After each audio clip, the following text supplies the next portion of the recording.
सहनाववतु सहनौ भुनक्तु सह वीर्यं करवावहै तेजस्विनावधीतमस्तु मा विद्विषावहै। ओम शांति शांति शांति। वैदिक जीवन पद्धति की इस कक्षा में आप सबका हार्दिक स्वागत है, अभिनंदन है। स्वाध्याय का क्रम चल रहा है और स्वाध्याय के विषय में हमने इन ग्रंथों के माध्यम से बहुत कुछ जानने का प्रयास किया और बार बार यही बात आती है कि मनुष्य मात्र के लिए, उसके जीवन के उत्थान के लिए, इस जगत के कल्याण के लिए जब तक व्यक्ति स्वाध्यायशील नहीं होता है, जब तक वेदानुकूल शास्त्रों का स्वाध्याय नहीं करता है, जब तक विद्या अर्जन नहीं करता है, तब तक उसका जीवन पशु के समान होता है। और विद्या अर्जन से, वेद आदि के अध्ययन अध्यापन से, उनके सुनने सुनाने से व्यक्ति विद्वान बनता है, धार्मिक बनता है, कर्तव्य पारायण बनता है और सभी के प्रति उसके अंदर करुणा का भाव, उदारता का भाव, दया का भाव, समष्टि के प्रति कृतज्ञता का भाव उत्पन्न होने लगता है। उसके जीवन का जो लक्ष्य होता है उसकी उसको प्राप्ति हो जाती है। इसलिए स्वाध्याय की महिमा बहुत गाई है, इसकी चर्चा हम और आगे कर रहे हैं। इसके पहले आप में से किसी कोई प्रश्न है पूछ सकते हैं। स्वामी जी ओम। जी ओम। स्वामी जी, जैसे हम स्वाध्याय के अंतर्गत वर्ण व्यवस्था में की बात पढ़ रहे हैं कि जन्म से कोई भी व्यक्ति सवर्ण होता है, सवर्ण होता है, तो ये जैसे युग युगांतर से जो चला आ रहा है, ये वंश परंपरा और कुल परंपरा, जैसे इस ये ऐसा जैसे भरतवंशी है, सूर्यवंशी है, अथवा क्षत्रिय कुल में जन्म लिया, जन्म से ही उसका इसका कोई उल्लेख है शास्त्रों में या ऐसे ही चला आ रहा है, ये थोड़ा जानना चाहता हूं। जो भी हम इतिहास पढ़ते हैं, ऐसे जो ग्रंथ पढ़ते हैं जिनमें महापुरुषों की जीवनियां हैं, इस बात को हम जरूर ध्यान में रखें कि ठीक है, एक जिस कुल में व्यक्ति जन्म लेता है, जिस वंश में जन्म लेता है, उसको तो कोई मेट नहीं सकता। हाँ, ये बात जरूर है कि उस वंश में जन्म लेने के बाद उसके जीवन में कैसा उसका आचरण रहा है, कैसा उसका स्वभाव रहा है, उसके अंदर देवत्व का भाव रहा है या असुरत्व का भाव रहा है, वास्तव में स्वाध्याय को जीवन में अपना करके अपने आत्म कल्याण अपना किया और इस जगत का कल्याण किया, या उसने अहंकार में अपने जीवन को बर्बाद किया, अहंकार में आकर के अपने वंश को कलंकित किया। वंश तो वो चाहे वो कलंकित करने वाला जो है संतान हो या उसको कलंक मिटाने वाला संतान हो, लेकिन वो एक व्यवस्था है तो उसका हम अतिक्रमण नहीं कर सकते हैं, वंश को हटा नहीं सकते हैं। जैसे माता पिता के बिना संतान की उत्पत्ति नहीं हो सकती है। अब संतान वो कुपुत्र है कि सुपुत्र है, ये उसके ऊपर निर्भर करता है, उसके गुणकर्म स्वभाव के ऊपर निर्भर करता है। लेकिन जब जब उसका नाम लिया जाएगा तब तब उसके माता पिता का नाम तो उसके साथ जुड़ा ही होता है। इसी प्रकार से जिस वंश परंपरा में जो भी जन्म लेता है, वो चाहे वो उन्नत उसका जीवन रहा हो या अवनति को उसने प्राप्त किया हो, वंश तो रहेगा साथ में। लेकिन वंश उसका पैरामीटर नहीं है, वंश उसका मापदंड नहीं है, उस कुल खानदान का मापदंड नहीं है कि वो कितना महान है, कि ये अमुक कुल वंश में ये उत्पन्न हुआ तो ये महान ही होगा, ऐसा नहीं है। ऐसे कुल में व्यक्ति जन्म लेकर के जो अच्छा कार्य करते हैं, जिनकी कुल वंश परंपरा जो बहुत ही दयनीय थी, उन्नत बना देते हैं, उनका नाम आज हम बहुत गर्व के साथ, गौरव के साथ लेते हैं। कुछ ऐसे वंश जो बहुत उन्नत थे और उनकी संतानों ने उसको जो है मिट्टी में मिला दिया।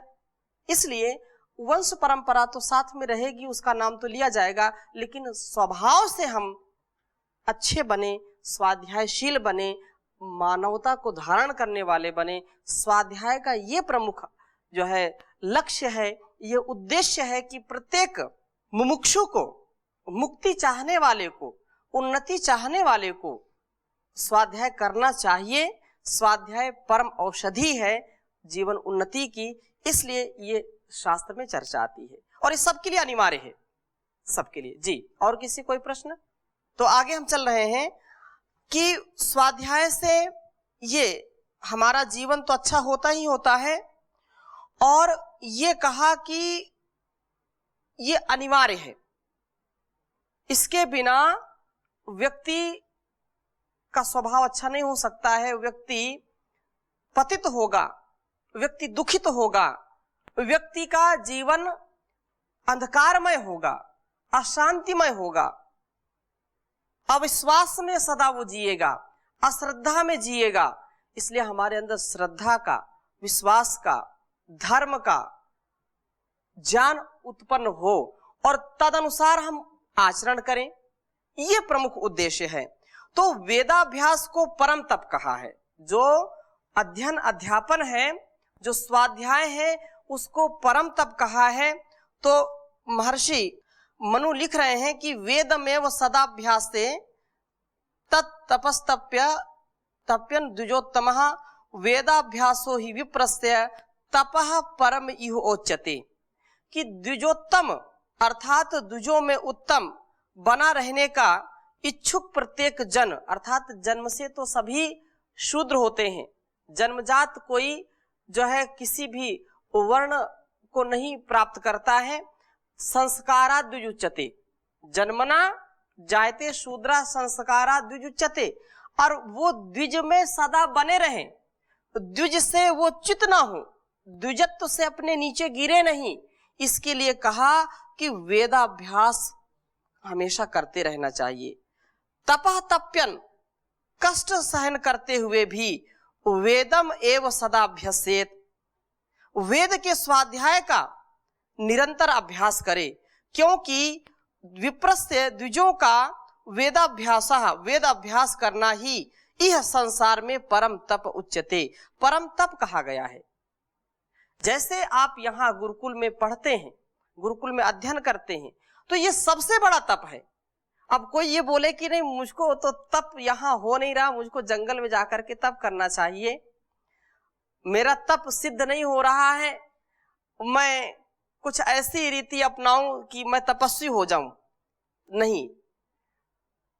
विशेष बात यह है कि जो द्विज हैं, जो जीवन को उत्तम बनाने का कार्य कर रहे हैं, उनके लिए जो वेद अध्ययन है, जो ज्ञान का अर्जन है, तो ज्ञान अर्जन ही उनके लिए परम तप कहा गया है। इससे बढ़कर के कोई तप नहीं है। ज्ञान अर्जन हो गया, वेद अध्ययन हो गया, फिर हमारे आचरण में वो आना चाहिए, हमारे व्यवहार में आना चाहिए। इसलिए महर्षि इसका अर्थ लिख रहे हैं कि द्विजोत्तम अर्थात ब्राह्मण आदिकों से उत्तम सज्जन पुरुष सर्वकाल तपश्चर्या करता हुआ वेद का ही अध्ययन करे, जिन कारण ब्राह्मण व बुद्धिमान जन को वेदाभ्यास करना इस संसार में परम तप कहा गया है। ये संस्कार विधि में वेदारंभ में महर्षि ये अर्थ लिख रहे हैं कि जो उत्तम जन है, जो सज्जन है, वही द्विज है, सत्जन, सत्य को धारण करने वाले हैं, जो सत्यता में जीने वाले हैं, जो सज्जनता में जीने वाले हैं, जिनमें झूठ, छल, कपट, द्वेष, घृणा, ईर्ष्या आदि से जो सर्वथा ऊपर उठ गए हैं, ऐसे जनों का जो है संग, और वे सदा सत्संग में अपने स्वाध्याय में निरत रहते हुए, उस पर रत रहते हुए, उससे एक क्षण के लिए भी अलग न हो, वे द्विज वास्तव में उनका जो रहना सहना है, उनकी कथनी करनी है, उनमें कोई भेद नहीं होता है। और वास्तव में जब हम स्वाध्याय करते हैं तो हमको अपने जीवन को जांचने परखने का एक अवसर मिलता है, और हम उसको समझ पाते हैं कि मेरा जीवन ठीक ठीक पटरी पर है कि नहीं, ठीक ठीक रास्ते पर है कि नहीं, और जब हम इसको कभी स्वाध्याय नहीं करते हैं तो व्यक्ति अहंकारी हो जाता है। उसको 2-4 शब्द या 2-4 ग्रंथ याद हो गए तो लगता है कि उससे बढ़कर के कोई विद्वान नहीं है। अधजल गगरी छलकत जाए, भरी गगरिया चुप्पे जाए। एक कहावत है कि थोड़े से शास्त्रों को याद करके व्यक्ति अहंकारी हो जाता है, और अहंकारी व्यक्ति फिर किसी से समरसता पूर्वक मिल नहीं सकता, कृतज्ञता पूर्वक उसका भाव नहीं हो सकता है। एक कहावत और है कि जब अहंकार बढ़ जाता है और व्यक्ति का पेट बढ़ जाता है तो किसी को गले से लगा नहीं सकता। व्यक्ति का पेट नहीं बढ़ना चाहिए और अहंकार नहीं बढ़ना चाहिए। पेट का मतलब क्या है? विनोद में भी है और सत्य भी है कि हम अपने स्वास्थ्य के प्रति जब जागरूक नहीं होंगे तो हमारा पेट बढ़ जाएगा, और पेट बढ़ने से फिर हम किसी को चाहें कि गले से लगा ले तो पेट जो है रुकावट डालता है। ऐसे ही बिना स्वाध्याय के हमारे स्वभाव में अहंकार आ जाता है, और अहंकार आने पर व्यक्ति ये स्वीकार कभी नहीं करता है कि मैं किसी के आगे झुकूं या मेरी कोई अवहेलना करे। वो कहता मम सत्यम, मेरा जो कहना है, मेरा जो मानना है वही सत्य है, और वो स्वीकार नहीं करता। वो किसी को इनकार करेगा, किसी का तिरस्कार करेगा, वो ठीक है, लेकिन उसके स्थान पर यदि कोई किसी को इनकार कर दे तो ये उसके लिए सहनीय नहीं है। एक कथानक, एक छोटे से और उदाहरण से हम समझते हैं कि एक गांव में एक परिवार है और वहां एक सास जो अपनी ही जो है मर्जी चलाती है। इसमें उदाहरण समझने के लिए होता है, किसी के ऊपर नहीं है। तो नई नई शादी बच्चे की हुई है और वो बहुत खुश है क्योंकि बहू भी आई है और दहेज भी खूब मिला है, लेकिन उसका स्वभाव थोड़ा सा यह है कि मेरी ही चले। मैं यदि कहूं ये आम है तो आम है, मैं बोलूं इमली है तो इमली ही है। अब उसके, क्योंकि जब शादी विवाह होता है तो लोग आते जाते रहते हैं और भिक्षुक भी ज्यादा आते हैं, तो कई दिन ये क्रम चलता रहा। रोज भिक्षुक आता और वो जो है माँ से भिक्षा मांगता, बोले नहीं कुछ नहीं, जाओ अपने दूसरे दरवाजा देखो। ऐसे कई दिन होता रहा, लेकिन उसने एक भी जो है उसको भिक्षा के रूप में कुछ नहीं दिया, उसको दुत्कार करके भगा दिया। अब नई नई बहू आई थी, अब वो जब अपने सास का ऐसा स्वभाव देख रही है तो वो समझ गई कि ये तो मामला ठीक नहीं है, लेकिन अब वो चूंकि नई बहू वो तो कैसे कह सकती है। फिर एक दिन वो किसी पड़ोस में कहीं चली गई उसकी सास, और वो भिक्षुक फिर आया उसी समय, और जब उसने रोज देखा कि माँ तो मना कर देती है तो उसने भी वैसा ही किया कि नहीं नहीं आप दूसरे दरवाजे जाओ, कुछ नहीं मिलेगा। अब उसने मना तो कर दिया। फिर वो भिक्षुक आगे गया तो तब तक उधर से वो सास आ रही थी, तो सास ने कहा हाँ जी कुछ मिला, घर गए थे क्या? बोले नहीं कुछ नहीं मिला। बहू ने क्या कहा? बहू ने कहा कुछ नहीं मिलेगा, दूसरे दरवाजे जाओ। तो उसकी ऐसी हिम्मत, उसने कैसे इनकार कर दिया। तो उसको चलो मैं चलती हूँ देखती हूँ कैसे उसने इनकार कर दिया। अब बहू से आकर के पूछा कि तुमने क्यों इनकार किया? बोले आपने कई बार इनकार कर दिया था तो इसलिए मैंने भी इनकार कर दिया। अच्छा तो तू मेरी बराबरी करेगी? हाँ, मैंने मना किया तो तू भी मना कर दी। बात तो वही है, लेकिन मैं यदि मना करूं तो ये अच्छा है, और ये कोई दूसरा कोई मना करता है तो अच्छा नहीं है। अंततः उसने भिक्षुक को मना कर दिया कि इसने जो मना किया उसको नहीं मानना, मैं मना कर रही हूं, कुछ नहीं मिलेगा, जाओ। तो ये अहंकार व्यक्ति का होता है, और इसको मैं भी अनेक बार व्यवहार में देखता हूं, क्योंकि व्यवहार में यदि कोई व्यक्ति जागरूकता पूर्वक देखता है तो चीजें पकड़ में आती हैं। यदि मैंने कह दिया कि ये अच्छा है तो अच्छा है, और किसी ने कह दिया दूसरे ने कि अच्छा है और मुझसे पूछा नहीं, तो फिर लगता है कि अरे मेरा तो कोई अस्तित्व ही नहीं है, मुझसे तो पूछा नहीं। तो अगर अच्छा भी होगा तो क्या कहेंगे, ये खराब है। ये क्या है?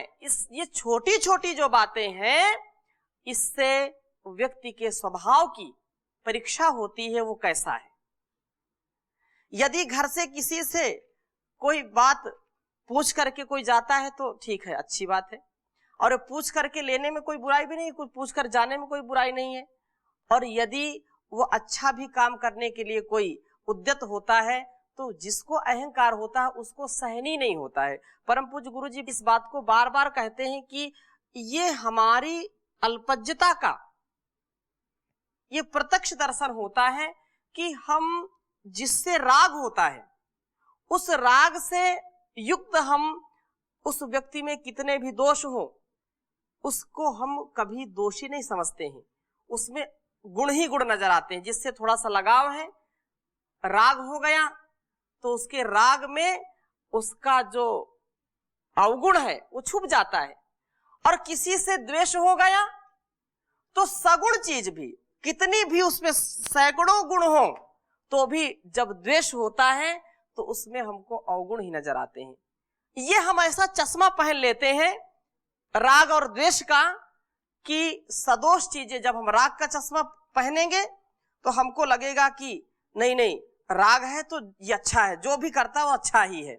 और अगर द्वेष का चश्मा पहन लिया तो अच्छा भी करता है तो हमको बुरा लगता है। ये कब समझ पैदा होगी, कब हमारे ज्ञान चक्षु खुलेंगे? तो उसका एक बहुत बड़ा साधन है स्वाध्याय।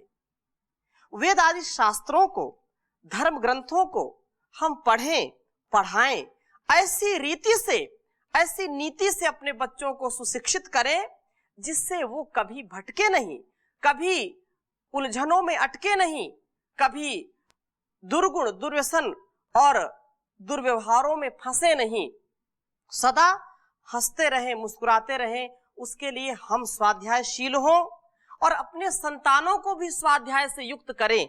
ये ऋषियों की परंपरा बहुत उन्नत है। ऋषि राम चरितम सत्यम महाजनो येन गतासा पंथा।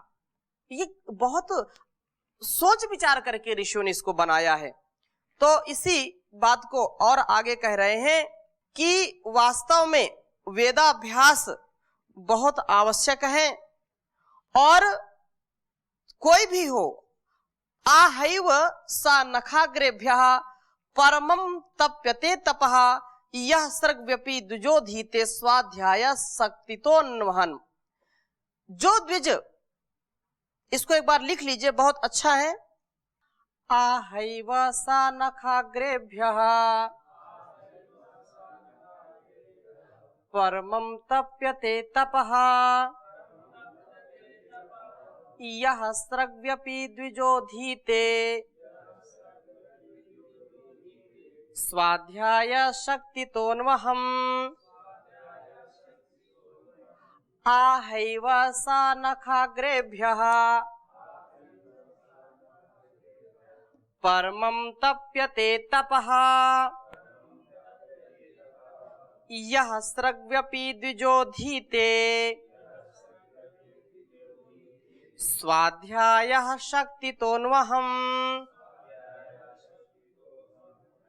तो ये बड़ी बात कह रहे हैं कि जो द्विज अर्थात जो सज्जन, जो श्रेष्ठ जन माला धारण करके अर्थात गृहस्थ होकर के अनुअहम प्रतिदिन, देखो जो गृहस्थी है उसके लिए भी एक यहाँ पर उपदेश कर रहे हैं। गृहस्थी को भी शक्तितः स्वाध्यायम अधीते, पूर्ण शक्ति से अर्थात अधिक से अधिक प्रयत्न पूर्वक वेदों का स्वाध्याय जो करता है वह आनखाग्रेभ्यः हा एव निश्चय ही पैरों के नाखून से अग्रभाग तक अर्थात पूर्ण परमम तपः तप्यते, परम तप करता है। ये उन गृहस्थियों के लिए एक बहुत बड़ा संबल दे रहे हैं, उपदेश दे रहे हैं, ये संदेश दे रहे हैं ऋषि कि गृहस्थी को भी, जो हमने पहले श्लोकों को पढ़ा वो तो ठीक है, एक गुण विशेष, एक वर्ग विशेष को बता दिया, लेकिन गृहस्थी को भी, जो इस संसार में गृहस्थ आश्रम को चलाने वाले हैं उनको भी स्वाध्याय करना चाहिए शक्तितः, शक्ति का ध्यान रखते हुए, अर्थात उनकी गृहस्थी बिगड़े नहीं और जितना वो हो सकता है वेद आदि शास्त्रों को पढ़ें, सुने, सुनाएं, जिससे उनके जीवन में जो समस्याएं आती हैं उनका समाधान हो सके। और ये तप उनके लिए बहुत बड़ा तप है। गृहस्थी में रह कर के भी बहुत ऐसे लोगों को हम जानते हैं, परिचित हैं कि वे सतत स्वाध्यायशील हैं। उनको सारे कार्यों से जब फुर्सत मिलती है तो जरूर, चाहे गीता पढ़ें, रामायण पढ़ें, चाहे दर्शन पढ़ें, चाहे उपनिषद पढ़ें, चाहे सामर्थ्य और है तो वेद आदि शास्त्रों के भाष्य को पढ़ें, लेकिन पढ़ते हैं जो, उनकी गृहस्थी कभी बिगड़ती नहीं है, वो संतुलित रहती है। उनको कर्तव्य का बोध होता है कि वास्तव में मेरा कर्तव्य क्या है और मैं तो एक रोल अदा कर रहा हूं, एक अभिनय के रूप में हूं। इस संसार में जो व्यक्ति जितना अच्छा अभिनय करता है उसका संस्कार, उसका परिष्कार उतना ही अच्छा होगा और वो उन्नत जीवन जी करके यहां से जाएगा। संसार में ये कहते हैं कि यह संसार एक रंगमंच है और यहां सब कोई नटी बना है, कोई नट बना हुआ है, कोई नेता है तो कोई नेत्री है, कोई अभिनेता है तो कोई अभिनेत्री है, कोई खलनायक है। ऐसे ही हम अपने स्वभाव को जिए कि मैं एक रोल अदा कर रहा हूं। आपके व्यवहार को देख करके, आपके आचरण को देख करके कोई ऐसा सोचे कि वाह, अभिनय हो तो ऐसा हो, जीवन को ऐसा जिए कि जैसे अभिनय कर रहे हैं और अभिनय को ऐसे करें जैसे जीवन को जी रहे हैं। तो जो अपने माता पिता के कर्तव्य को अच्छी प्रकार से निभाता है वो आदर्श माता पिता कहलाता है। जो अच्छा अपने पुत्रत्व का, अपने पुत्र धर्म का, पुत्री धर्म का जो अच्छा निर्वहन करता है वो अच्छा कहलाता है। आप जब टेलीविजन देखते हैं, कोई फिल्म देखते हैं तो थोड़ी देर के लिए जब तक वो फिल्म चलती है तब तक हर पात्र से आपका थोड़ी देर का संबंध हो जाता है और कहीं कहीं इतना गहरा संबंध हो जाता है कि वो मां का रोल अदा कर रही है और वो जब रोती है तो आपके भी आंखों में आंसू आ जाते हैं। वो जब हंसती है, कोई प्रसन्नता की बात आती तो आप भी प्रसन्न हो जाते हैं। लेकिन वो क्या सच में ऐसा कर रही है क्या? वो तो रोल अदा कर रही है ना। वो कोई व्यक्ति मर गया और मर गया तो कितना उसमें कोई सचमुच मरता नहीं है, लेकिन इतना विलाप होता है, इतना कष्ट, वहां कितना गहरा रोल होता है। ऐसे ही हम ऐसे जीवन को जिए कि हम रोल कर रहे हैं, हम अपने ऊपर सब लाद लेते हैं, इसलिए चिंतित हो जाते हैं कि सब कुछ तो मैं ही कर रहा हूं। हम कर नहीं रहे होते क्योंकि चाह कर के भी हम कुछ कर नहीं सकते। हम अपने कर्तव्य से बंधे रहें, अपने कर्तव्य को करते रहें। जितना अच्छा हम कर्तव्य करेंगे उतना अच्छा हमारा कर्माशय होगा।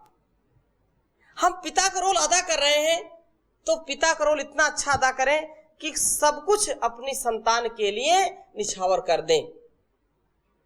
और यदि वो कष्ट देता है तो हमको दुखी नहीं होना चाहिए, क्योंकि थोड़ी देर बाद तो रोल खत्म हो जाता है ना फिल्म का। तो ऐसे ही जीवन को जिए कि जो कर्तव्य मिला, यदि अध्यापक हैं, गुरु हैं, सन्यासी, ब्रह्मचारी हैं, कर्मचारी हैं, तो आपको ये रोल मिला है और रोल को कितनी ईमानदारी से, कितनी सहजता से, कितनी सरलता से, कितनी जो है ईमानदारी से उसको कर सकते हैं, ये आपके ऊपर निर्भर करता है। यदि आपने रोल को अच्छा नहीं किया तो फिर आपकी जो जीवन की जो फिल्म है वो फ्लॉप हो जाएगी, वो हिट नहीं होगी। यदि जीवन की इस फिल्म को हिट करना चाहते हैं, फिट करना चाहते हैं, तो जो जो रोल मिला है, हर व्यक्ति का हर समय अलग अलग रोल होता है। हम किसी के पुत्र के रूप में रोल अदा कर रहे हैं, किसी के गुरु के रोल में अदा कर रहे हैं, किसी के भाई हैं, किसी के बंधु हैं, किसी के कुछ अलग अलग समय समय पर अलग अलग हमको अभिनय करने पड़ते हैं। और उन अभिनय को हम जितना अच्छा कर सकते हैं, मतलब वो छल कपट वाली बात नहीं, मैं हृदय से बात कर रहा हूं कि जिस समय जो फिल्म का कलाकार जिस रोल को करता है वो पूरा उसमें खो जाता है, समाहित हो जाता है। वैसे ही हम अपने जीवन को अच्छा बनाने के लिए, अपने बारीकियों को समझने के लिए, अपने कर्तव्यों को समझने के लिए, जैसा मनु महाराज ने कहा कि प्रयत्न पूर्वक गृहस्थी को भी स्वाध्यायशील होना चाहिए। ऐसा स्वाध्याय जब वो करेगा तो उसका जीवन उन्नत बनेगा। तो इसकी चर्चा हम और आगे करेंगे, अभी यहीं पर विराम देते हैं। ओम शांति शांति शांति।